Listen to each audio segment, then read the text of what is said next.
2 देखिए, right all other trigonometric ratios of angle A in terms of sec ए।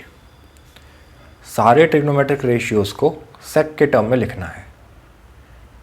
कौन कौन से ratios? Sine, cos, tan, cosec और cot. तो सॉल्यूशन, कॉस का आपको डायरेक्टली पता ही है, कॉस तो सेक का रेसिप्रोकल होता है, तो कॉस ए को तो आप डायरेक्टली लिख सकते हो 1 अपॉन सेक ऑफ ए। ये एक आंसर हुआ आपका, ठीक है।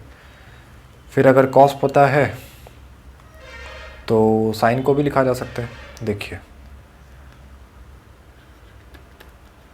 Sign square A plus cos square A is equal to 1।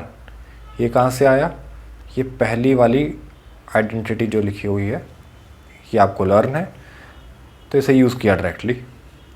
तो इसका मतलब sine square A equal to क्या हुआ? 1 माइनस कॉस स्क्वायर्ड ए। इसका मतलब साइन स्क्वायर्ड ए ये हुआ 1 माइनस कॉस को आप लिख सकते हो 1 अपॉन सेक, तो इसे लिखा मैंने 1 अपॉन सेक का स्क्वायर। कॉस का स्क्वायर लिखा है ना, तो कॉस का मतलब 1 अपॉन सेक, उसका स्क्वायर लिखा। तो इसका मीनिंग हुआ sine squared A is equal to 1 minus 1 upon 1 का स्क्वायर 1 और सेक ए का square sec square A. Numerator upon denominator रहा तो उसका न्यूमरेटर का स्क्वायर अलग अपॉन डिनोमिनेटर का स्क्वायर अलग कर सकते हैं। कहने का मतलब अगर कभी ऐसा लिखा है ए बाई बी स्क्वायर, तो इसे आप ए स्क्वायर अपॉन बी स्क्वायर लिख सकते हो, ठीक है। ये ध्यान रखिए।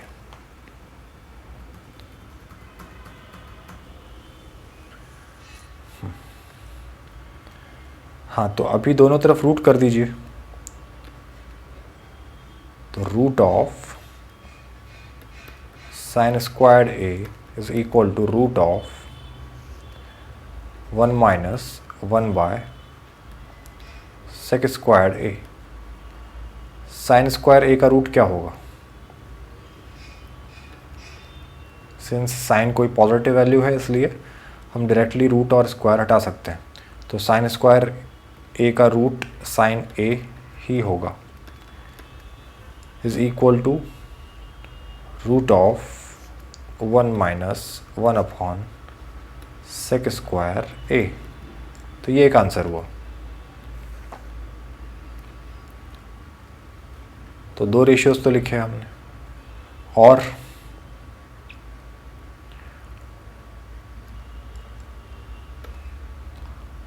फिर यहाँ से देखिए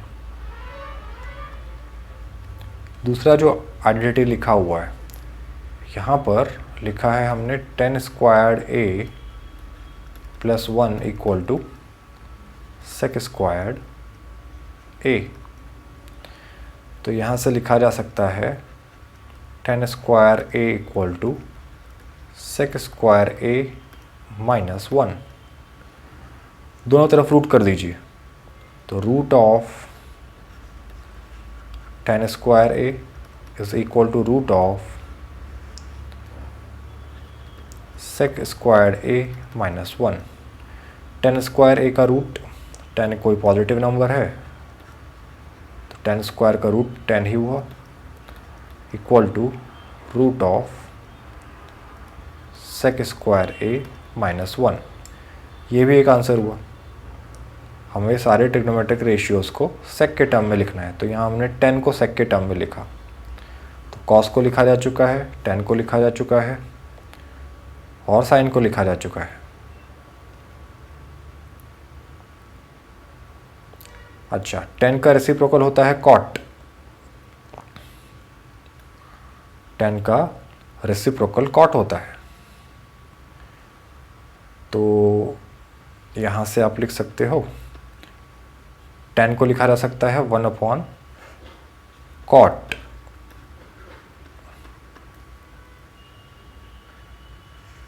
तो tan को मैंने 1/cot लिखा।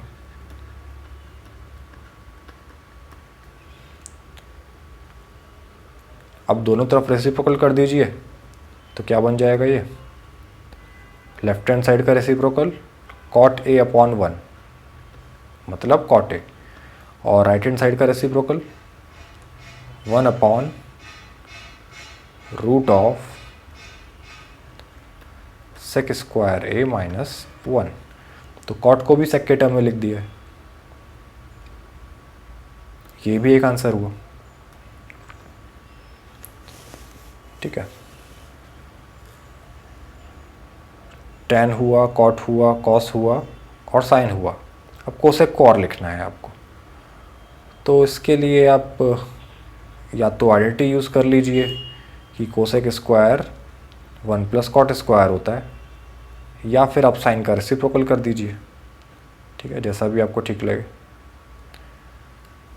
चलिए मैं साइन को रेसिप्रोकल करके दिखाता हूँ। इसे फर्दर सिंप्लीफाई करके लिखा sin A = √1 - 1/sec²।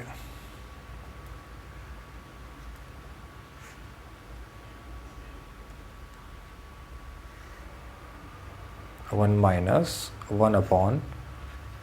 1/sec²A। 1 को मैंने sec² से मल्टीप्लाई किया और डिवाइड किया।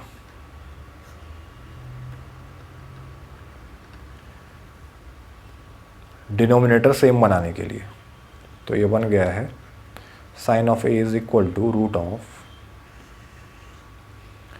अब दोनों फ्रैक्शंस का डिनोमिनेटर सेम है sec² A, और न्यूमरेटर बन गया है 1 × sec² A - 1।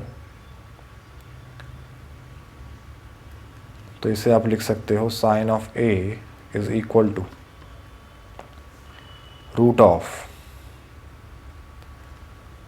इसे अलग अलग करके लिख सकते हो, पूरे का रूट है ना, तो न्यूमरेटर का रूट अलग sec² A - 1, और डिनोमिनेटर का रूट अलग sec² A।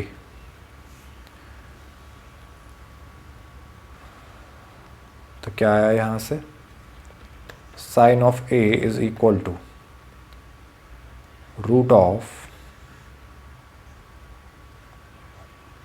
sec² A - 1 upon sec² A का रूट sec A ही हुआ, स्क्वायर हटा दिया रूट से, क्योंकि sec एक पॉजिटिव नंबर है तो इसे डायरेक्टली हटाया जा सकता है। अब हमें चाहिए था कोसेक, साइन को लिखा जा सकता है 1/cosec, साइन का रेसिप्रोकल कोसेक होता है, कोसेक का रेसिप्रोकल साइन होता है, तो साइन को लिख दिया है 1/cosec = ये लिखा हुआ है sec² A - 1 upon sec A। दोनों तरफ रेसिप्रोकल किया, लेफ्ट हैंड साइड का रेसिप्रोकल 1/cosec A का रेसिप्रोकल cosec A, और राइट हैंड साइड का reciprocal sec A upon sec² A - 1। तो ये आ गया आंसर। ठीक है, तो जितने भी मैंने बॉक्स में मार्क किए हैं वो सब आंसर्स हैं।